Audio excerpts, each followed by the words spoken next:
Imagínate que eres Juan de los Palotes y te dedicas a hacer camisas del algodón de tu granja.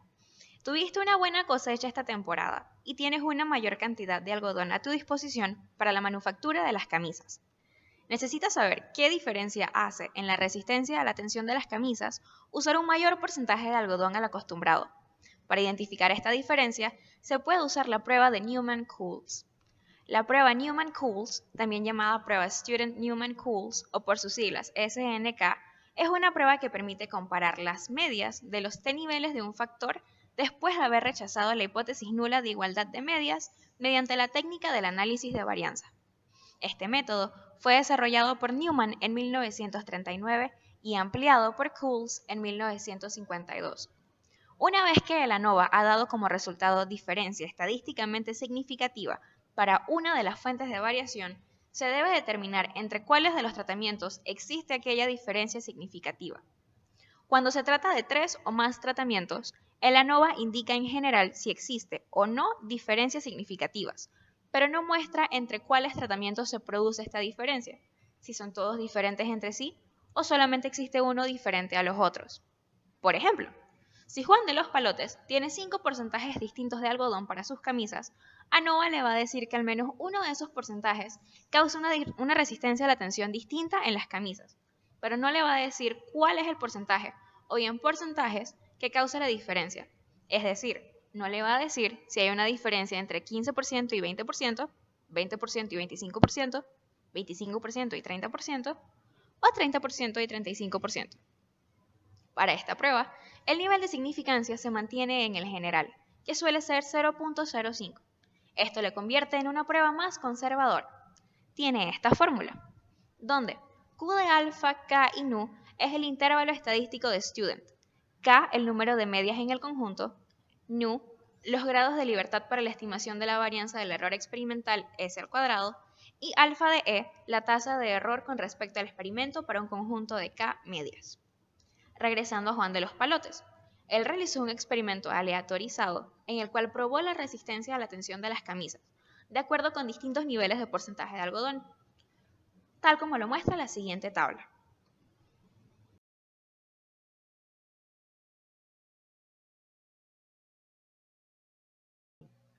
Primero abrimos el programa SPSS y luego pasamos a declarar las variables. Las variables se declaran en la pestaña de Variable View. Primero declaramos la variable de los niveles de nuestro factor de interés, que son el porcentaje de algodón. En este caso la llamaremos algodón. Es una variable numérica, así que está correcto lo que nos sale. Luego declaramos la variable de nuestra variable de respuesta, que para nosotros es la resistencia a la tensión. En este caso nosotros solo la llamaremos resistencia. Es una variable numérica, así que todo lo demás que nos sale está correcto. Luego vamos a la pestaña de Data View, en donde vamos a introducir los valores de nuestra tabla. Nosotros previamente teníamos los valores copiados y al momento de introducirlos se verá así. Todas las resistencias del nivel de 15% de algodón las escribimos primero, teniendo al 15% una resistencia de 7, 15% otra resistencia de 7 y así sucesivamente con todas las de 15, 20, 25, 30 y 35% como sale en la tabla. Luego, para hacer la prueba de Newman-Coulson, damos clic en el botón Analyze. De ahí damos clic en el botón Compare Means y luego damos clic en el botón One Way ANOVA. En el cuadro de Dependent List vamos a introducir nuestra variable de respuesta. En este caso es la resistencia. Y en el cuadro de Factor vamos a introducir los niveles de nuestro factor de interés, que en este caso aparecen en la columna algodón. Para hacer la prueba de Newman-Coulson, damos clic en el botón Post Hoc y damos clic en el cuadro SNK. Luego nos aseguramos que nuestro nivel de significancia sea el que nosotros deseamos. En este caso, para nosotros, queremos un nivel de significancia del 5%. Damos clic Continue y después damos clic en el botón OK. Esto nos desplegará la siguiente ventana. Primero tenemos el cuadro ANOVA. que en este caso nosotros no le daremos mayor importancia porque ya sabemos que una prueba, que un problema que se hace por una prueba de Newman-Kills ya fue corroborado por ANOVA de que por lo menos una de sus medias es diferente. Así que nos vamos a fijar en el siguiente cuadro, que es el cuadro de nuestra prueba SNK. La primera columna demuestra los niveles de los porcentajes de algodón. La segunda columna va a demostrar cuántas observaciones hay por nivel. Y las siguientes tres columnas nos van a demostrar qué medias son iguales y qué medias son diferentes. Para identificar cuáles son iguales y cuáles son diferentes, vamos a ver columna por columna.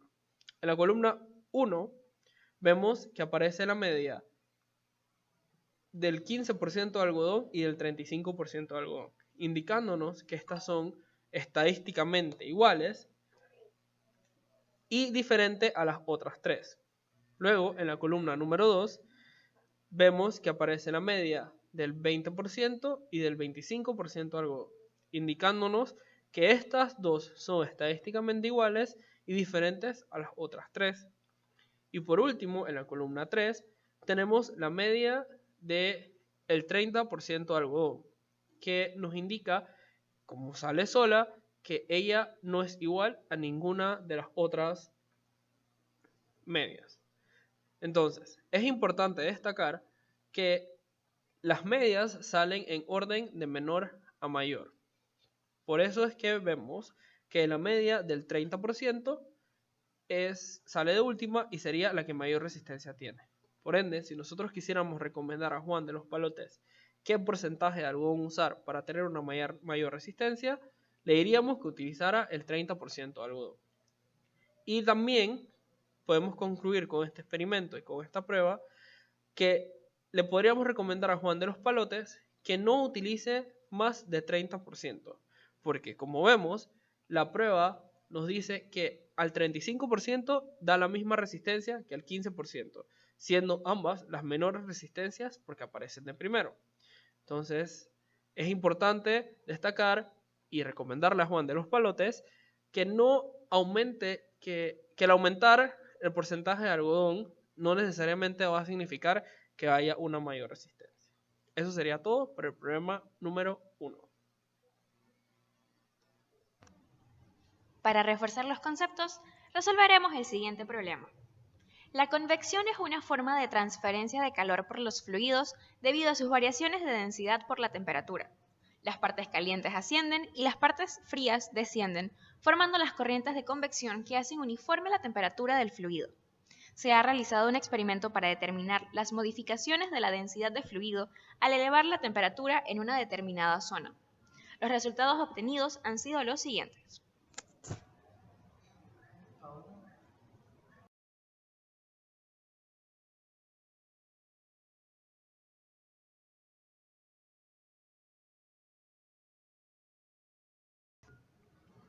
Regresamos de nuevo a SPSS, en donde primero tenemos que declarar nuestras variables. Nuestra primera variable es la temperatura, que es donde vamos a introducir los niveles de nuestro factor de interés. Es una variable numérica. Luego vamos a introducir la variable dependiente, que es la densidad, que llamaremos densidad, que también es una variable numérica. Regresamos a Data View, donde vamos a introducir nuestras observaciones. Nosotros las teníamos grabadas previamente y se deben ver de la siguiente forma, igual que en el problema anterior. Cada nivel con su observación, nivel con observación para cada uno de los niveles.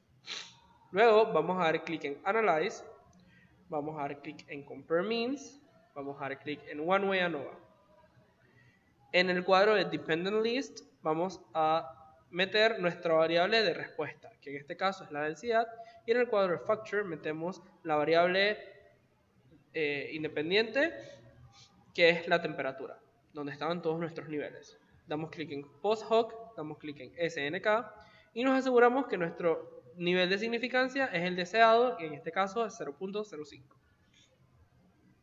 Luego damos clic en OK, y se desplegará la siguiente ventana.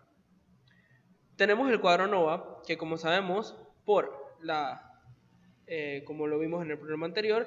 Para hacer un problema o para revisar un problema por Newman-Cubes, primero tenemos que asegurarnos que por lo menos una de sus medias es diferente. ANOVA ya lo comprobó, así que nos enfocamos de vuelta en el cuadro Student Newman-Cubes, donde vamos a ver en la primera columna todos los niveles del factor de interés, que en este caso es la temperatura. En la segunda columna el número de observaciones por factor de interés, por nivel. Y en las últimas columnas, que en este caso solo son la columna 1 y la columna 2, vamos a ver qué medias son iguales y qué medias son diferentes. Cabe destacar que si las medias salen en la misma columna, son iguales, y si salen en columnas diferentes, pues son diferentes. Entonces, en este caso, vemos que en la columna 1 solo sale la media de densidad de la temperatura a 125 grados. Eso quiere decir que esta temperatura no se parece a ninguna, o no es igual, estadísticamente hablando, a ninguna de las otras 3 temperaturas. En cambio, en la columna 2 vemos como la temperatura, la densidad a 150, 100 y 175 grados es la misma, o sea, la densidad es la misma estadísticamente hablando.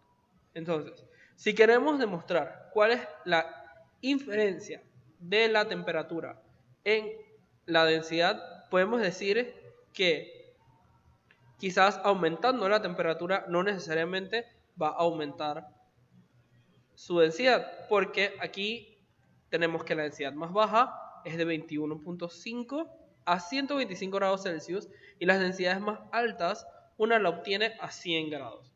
O sea, quizás sí puede ocurrir que la temperatura afecte en la densidad, pero no el hecho de aumentarla va a afectar directamente proporcional o inversamente proporcional la densidad. Eso sería todo por el problema número 2.